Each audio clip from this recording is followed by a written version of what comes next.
तो आइए अब हम लोग स्टार्ट करते हैं एक नया चैप्टर जिसका नाम है आयतन और पृष्ठीय क्षेत्रफल।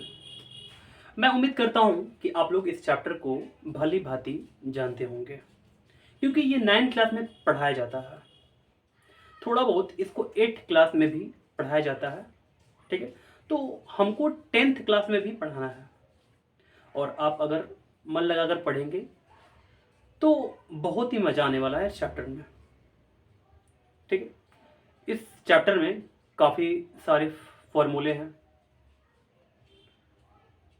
है ना। बहुत सारे फॉर्मूले हैं इस चैप्टर में। इसमें हम लोग को पढ़ना क्या क्या है तो मैं एक बार बता दे रहा हूँ आपको। देखिए, सब कुछ जो 9th क्लास में आप पढ़ते आ रहे हैं इसमें भी वही पढ़ना है, लेकिन एक एक्स्ट्रा चीज हो जाएगा आपका, वो है छिन्नक। छिन्नक देखने में कैसा होता है। हम लोगों ने पहले 9th क्लास में क्या क्या पढ़ा हुआ है। हम लोगों ने पहले घन पढ़ा हुआ है, घनाभ पढ़ा हुआ है, बेलन पढ़ा हुआ है, शंकु पढ़ा हुआ है, गोला पढ़ा हुआ है, अर्धगोला भी पढ़ा हुआ है। अब हम लोग इसमें नया चीज को जोड़ेंगे, वो है छिन्नक। ठीक है, तो चलिए सबसे पहले मैं आपको फिगर को ड्रॉ करना सिखाऊंगा। बहुत सारे लोग, आप लोग फिगर को ड्रॉ करना जानते होंगे, लेकिन मेरा काम है बताना पहले फिगर को ड्रॉ करना, क्योंकि इस जो वीडियो देखते हैं मेरा, वो काफ़ी सारे कमज़ोर लोग होते हैं, वो लोग भी वीडियो देखते हैं मेरा। ठीक है, और आप लोग अगर अच्छे हैं तो थोड़ा सा मेरा वीडियो को बढ़ा लेंगे। ठीक है, आगे करके देख सकते हैं आप। ठीक है ना, तो चलिए सबसे पहले हम लोग स्टार्ट करते हैं फिगर को बनाना। ठीक है, देखिएगा यहां पर सबसे पहले हम बनाएंगे घन।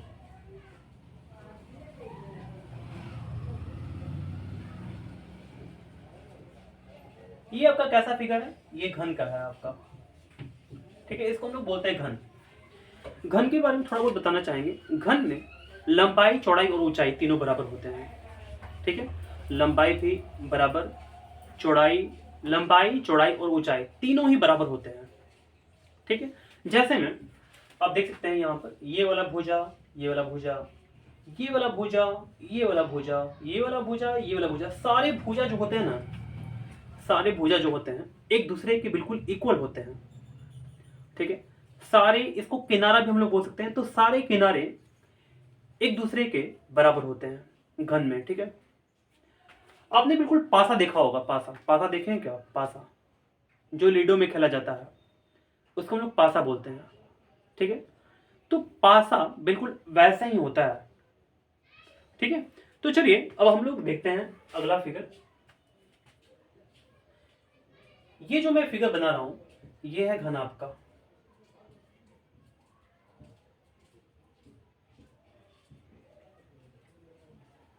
ठीक है, ये किस चीज का फिगर है? घनाभ का है ना। घनाभ को आप लोग बनाना जानते होंगे, बचपन में ऐसे ऐसे फिगर हम लोग काफी बनाते हैं। ठीक है, घन का फिगर बनाते हैं, घनाभ का भी फिगर बनाते हैं, है ना। चलिए इसके बाद हम लोग देखते हैं बेलन। बेलन हमारा ऐसे करके बनता है ना।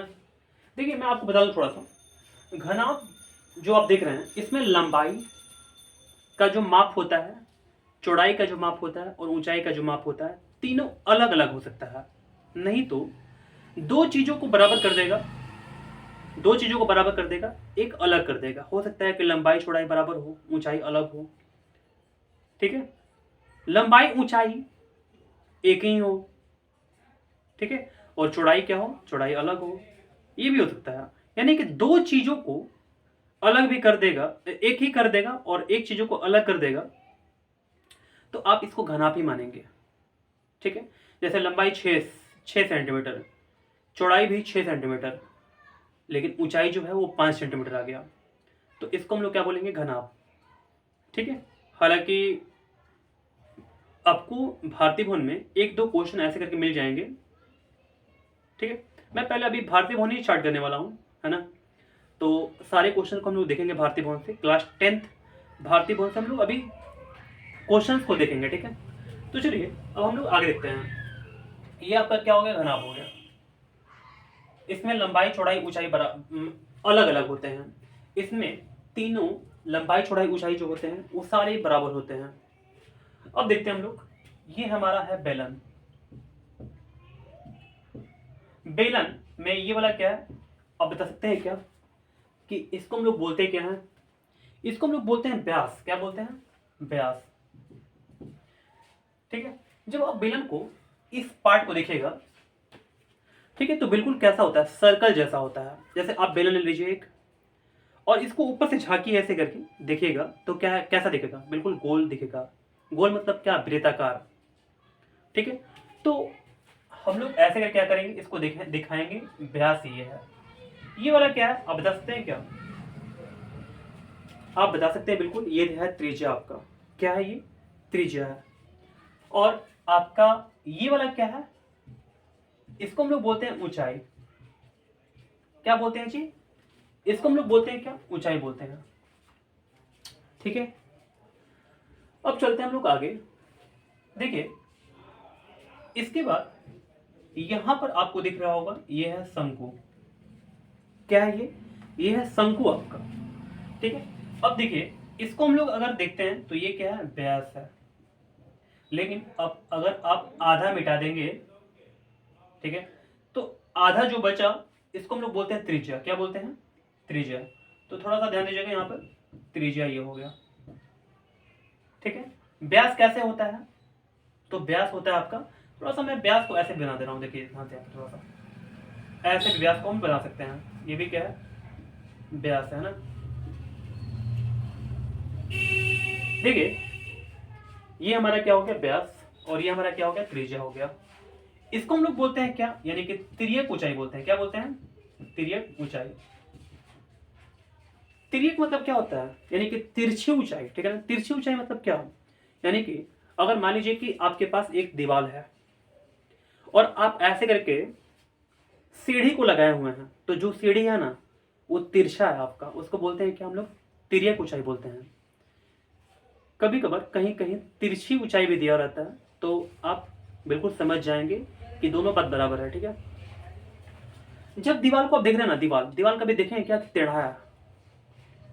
हो सकता होगा कि टेढ़ा होता होगा, लेकिन दीवार अक्सर बनाए जाते होंगे वो बिल्कुल सीधा बनाए जाते हैं। सीधा का मतलब क्या, यानी कि 90 डिग्री के एंगल पर। जैसे जैसे मान लीजिए कि ये जमीन है तो बिल्कुल सीधा बनाएंगे ना चाहिए आप। ठीक है। तो इसको हम लोग बोलते हैं क्या, यानी कि बिल्कुल ये ऊंचाई है। क्या है? तो अगर आप इसमें देखेंगे तो ऊंचाई हमारा क्या है, ये ऐसे करके है ऊंचाई। ठीक है। ये आपका क्या हो गया, ऊंचाई हो गया। ठीक है। आपको लगभग समझ में ये सब बातें आ रही होंगी, है ना। तो चलिए अब हम लोग देखते हैं आगे। ये है हमारा गोला। क्या है ये वाला? ये हमारा गोला है। आप लोग क्रिकेट खेलते होंगे, है ना। जब क्रिकेट खेलते होंगे, जिस बॉल से वो बिल्कुल गोल होता है ना। तो हम लोग गोला जब भी बनाएंगे तो आप चाहें तो ऐसे बना सकते हैं। ठीक है। ये जब गोला में कोई ना कोई एक बिल्कुल बीचों बीच जो होता है पॉइंट, उसको बोलते हैं हम लोग केंद्र। क्या बोलते हैं? केंद्र उसका होता है, बिल्कुल बीचों बीच गेंद के। ठीक है।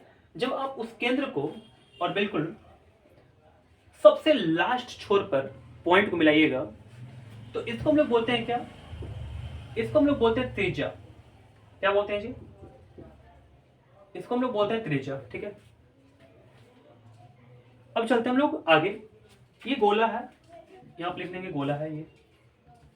ठीक है। ये आपका बेलन हो गया। घन घन आप तो बता दिए आपको। ठीक है। ये आपका क्या है, ये शंकु है। ध्यान दीजिएगा थोड़ा सा यहाँ पर, शंकु। ठीक है।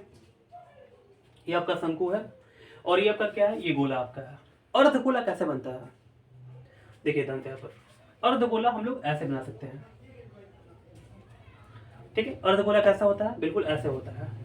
अर्धगोला में ये वाला क्या है हमारा, इसको हम लोग बोलते हैं त्रिज्या। क्या होता है, त्रिज्या। अच्छा चलिए बताइए आप तो कि हम लोग इसको क्या बोलेंगे। क्या मैं इसको त्रिज्या बोल सकता हूँ क्या? बिल्कुल त्रिज्या मैं बोल सकता हूँ इसको। ठीक है। ये भी क्या हो जाएगा, ये भी हो जाएगा आपका क्या, त्रिज्या। ये भी क्या हो जाएगा, ये भी आपका हो जाएगा त्रिज्या। जब आप गोले को काटिएगा, जैसे आपके पास मैंने बॉल दे दिया, ठीक है, आपने उसको बिल्कुल काट दिया, तो जो पार्ट आया, दो पार्ट में ये बढ़ चुका है गोला, तो दोनों पार्ट में, दोनों जो पार्ट हुए ना, ये अर्ध गोले हैं। क्या है, ये अर्ध गोला है ना। बराबर बराबर आप डालिएगा, बांटिएगा गोला को, तो उसको हम लोग बोलेंगे क्या, अर्ध गोला बोलेंगे। ठीक है, तो देखिएगा ये आप ध्यान से, ये हमारा क्या है, ये हमारा अर्ध गोला है। ठीक है, इसके लास्ट में हम लोग इसको बोल देंगे अर्ध गोला।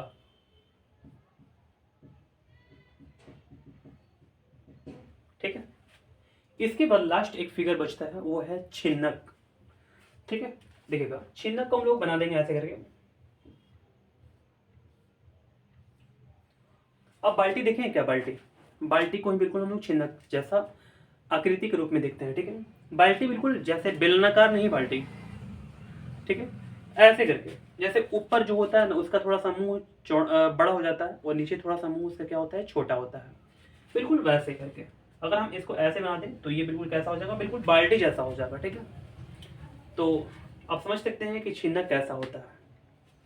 ठीक है, देखिए शंकु को जब आप काटिएगा, शंकु को जब आप काटिएगा ना, तो शंकु को काटने के बाद क्या मिलेगा, शंकु को काटने के बाद छिन्नक मिलता है। ठीक है, ऐसे मान लीजिए कि आपने यहाँ से काट दिया ऐसे करके, तो नीचे का जो पार्ट है वो क्या हो जाएगा, वो आपका हो जाएगा छिन्नक। ठीक है, इतना सारे बात आपको समझ में आ रहा होगा लगभग। और फिगर आप बिल्कुल बनाना स्टार्ट कर दीजिए। और आपको फिगर जब आप बनाइएगा, जब आप फिगर बनाने लगेगा, ठीक है, तो क्वेश्चन बनाने में बहुत मज़ा आता है। ठीक है, तो सभी क्वेश्चन में तो हम लोग फिगर को बना करके क्वेश्चन सारे सॉल्व नहीं करते हैं, बल्कि कुछ क्वेश्चंस ऐसे करके होते हैं जिसमें हम लोग फिगर को बना लेते हैं। ठीक है ना, तो चलिए अब हम लोग देखेंगे सारे इसके फॉर्मूले को। ठीक है, फॉर्मूला तो बुक में दिया हुआ है, लेकिन मैं आपको लिखवा भी दे रहा हूँ। ठीक है, तो आइए अब हम लोग देखते हैं सारे फॉर्मूले को। ठीक है, तो देखिएगा यहां पर बोला कि घन का वक्र पृष्ठ, घन का वक्र पृष्ठ का जो क्षेत्रफल होता है वो होता है 4a²। ठीक है, 4a² हो जाएगा। घन का पूर्ण पृष्ठ का क्षेत्रफल होता है 6a²। घन का आयतन क्या होता है, घन का आयतन होता है a³। और घन का जो विकर्ण होता है वो क्या होता है, √3l, या इसको आप लिख सकते हैं √3a। ठीक है, अब देखिएगा, देखिए सबसे पहले आपको समझाना चाहेंगे हम वक्र क्या होता है और संपूर्ण क्या होता है, या पूर्ण उसको बोल दीजिए। देखिए वक्र का मतलब क्या, जब आप जैसे मान लीजिए कि आप एक हाथ में बेलन लिए हुए हैं। ठीक है, बेलन जो रोटी पकाने में काम आता है वैसा बेलन नहीं, बिल्कुल कैसा फिगर, जैसे मैंने फिगर बनाया था ना बेलन का, वैसा ही फिगर। ठीक है, तो जब आप ऊपर का क्षेत्रफल को और नीचे का क्षेत्रफल जब नहीं लेते हैं, जैसे मान लीजिए कि ये हमारे पास क्या है, मार्कर है, ये बिल्कुल कैसा आपको दिख रहा होगा, ये कैसा है, तो ये बिल्कुल बेलनाकार है ना। तो जो ऊपर का हम लोग क्षेत्रफल नहीं लेंगे और जब नीचे का क्षेत्रफल हम लोग नहीं लेंगे, बल्कि सभी जगह ऐसे मान लीजिए कि मैंने ऊपर छोड़ करके और नीचे छोड़ करके सभी जगह कलर कर दिया, तो जो कलर किया ना, किस पर कलर किया, तो वक्र पृष्ठ पर किया।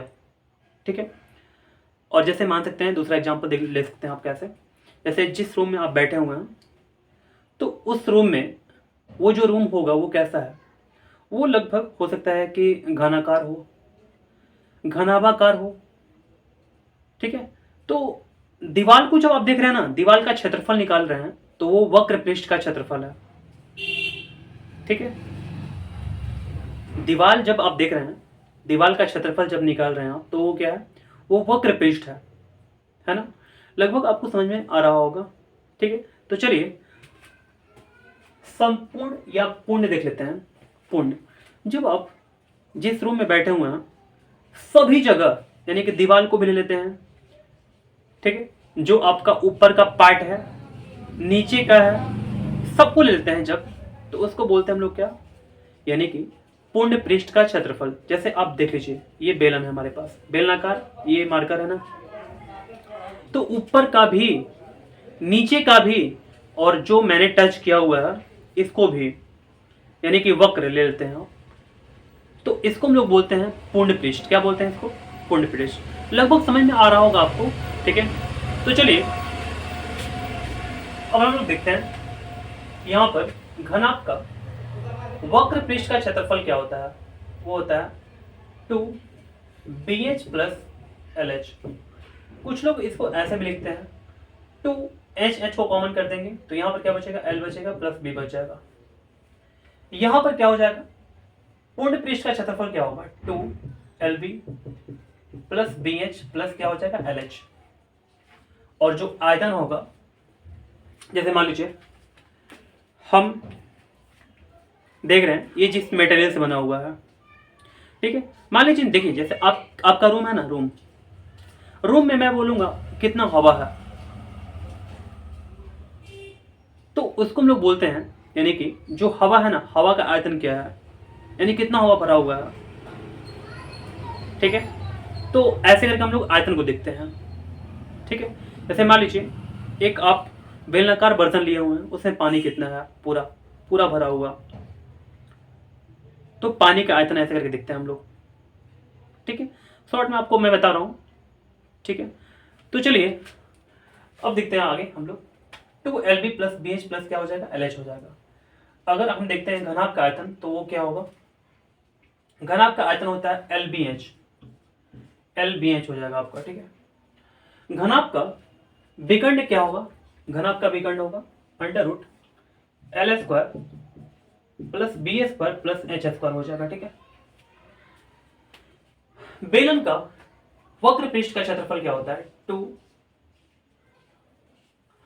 2 पाई RH होता है।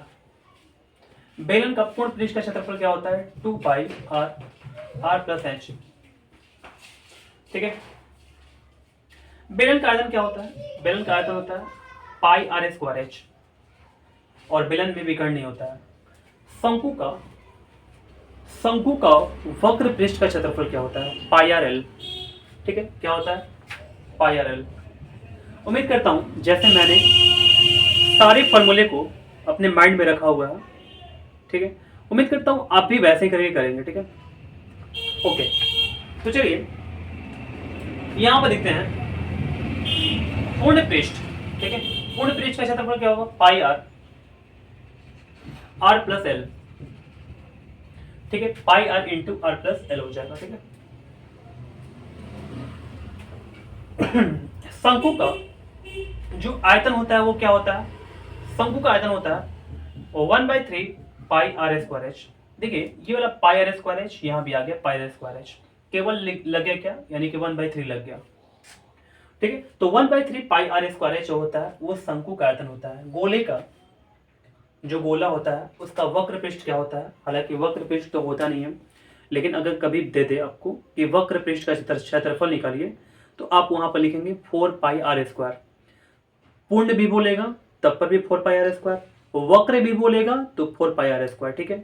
आपको ये चीज को याद रखना है कि पूर्ण बोले या वक्र बोले, दोनों के लिए आप एक ही फॉर्मूले को यूज करेंगे, वो है 4 पाई R², ठीक है। तो मैं लिख देता हूं यहाँ पर 4 पाई R², यहाँ भी क्या लिख देता हूं 4 पाई R², ठीक है। जो गोले का आयतन होता है वो क्या होता है, वो होता है 4/3 पाई R³। 4/3 क्या होता है, पाई R³ होता है ना। अर्धगोले का जो वक्र पृष्ठ का क्षेत्रफल होता है वो 2 पाई R² होता है। अर्धगोले का वक्र पृष्ठ का क्षेत्रफल होता है वो क्या, 2 पाई R²। जो पूर्ण पृष्ठ का क्षेत्रफल होता है वो क्या होता है, 3 पाई R², ठीक है। और अर्धगोले का आयतन क्या होता है, देखिए अगर आप इसको 4/3 को आधा कीजिएगा तो क्या मिलेगा, 2/3 मिलेगा। 2/3 पाई R³, यानी कि गोले का जो गोला है ना उसका आधा करके अगर आयतन निकालते हैं, अर्धगोले का आयतन निकालते हैं, तो वो होता है 2/3 पाई R³, ठीक है। अब देखते हैं हम लोग आगे, छिन्नक का जो वक्र पृष्ठ होता है वो होता है पाई L R1 प्लस R2। ठीक है, इसके बाद जो पूर्ण हो जाएगा पाई L R1 प्लस R2। ठीक है, प्लस देखिए यहाँ पर थोड़ा सा जगह नहीं है तो मैं थोड़ा सा इसको आगे बढ़ा देता हूँ, यहाँ तक हो जाएगा लगभग। पाई R1 का स्क्वायर प्लस क्या हो जाएगा पाई R2 का स्क्वायर। ठीक है, इसके बाद जो आयतन होता है वो क्या होता है पाई 1/3 पाई H R1 का स्क्वायर प्लस R2 का square plus R1 into R2, ऐसे करके फॉर्मूला होता है। तो उम्मीद करता हूं आप ये सब कुछ समझ रहे होंगे, है ना। देखिए थोड़ा सा एक चीज और बताना चाहेंगे आपको, यहाँ पर मैंने कुछ चीजों को लिखा हुआ है ना। जैसे आप देखिएगा घन को, घन आपको दिखेगा, बेलन को दिखेगा, तो जो आप देखिएगा ना, जैसे आधार जो होता है अगर ऊंचाई को देखते हैं तो बिल्कुल लेवल का, एक लेवल का होता है। ये नहीं कि जैसे शंकु है, शंकु ऐसे करके हो जाता है। ठीक है, ऊपर जाकर के एक क्या होता है कोन जैसा हो जाता है, जय वो नहीं। ठीक है, वो बिल्कुल क्या होगा, यानी कि एक ही लेवल से बढ़ेगा सभी जगह। तो वैसे फिगर कैसे कैसे कौन कौन से होते हैं, वो होते हैं बेलन, वो होते हैं घन, वो होते हैं घनाभ। और कोई देखेगा तो नहीं होता है। जैसे छिन्ना को देखेगा तो हो सकता है कि नीचे से बड़ा हो ऊपर छोटा हो जाए, क्या नीचे से बड़ा हो ऊपर छोटा हो जाए, है ना, कुछ भी हो सकता है। इसके बाद अगर देखेगा शंकु को देखेगा तो नीचे थोड़ा सा वो हो सकता है कि बिल्कुल वृत्ताकार हो और ऊपर जाकर के क्या हो जाए छोटा हो जाए। ठीक है, लगभग मैं समझा पा रहा हूँ आपको, है ना, समझ पा रहे होंगे आप इस बात को। ठीक है, तो चलिए आगे बढ़ते हैं हम लोग। तो घन, घनाभ और बेलन का जो आयतन होता है वो होता है आधार का क्षेत्रफल और गुणे ऊंचाई। ये आपको काम में आ सकता है ये फॉर्मूला। तो लगभग मैंने सारे फॉर्मूले को अब तक बता दिया आपको। ठीक है, तो चलिए उम्मीद करता हूं आप फॉर्मूले को जल्द से जल्द याद कर लेंगे। ठीक है।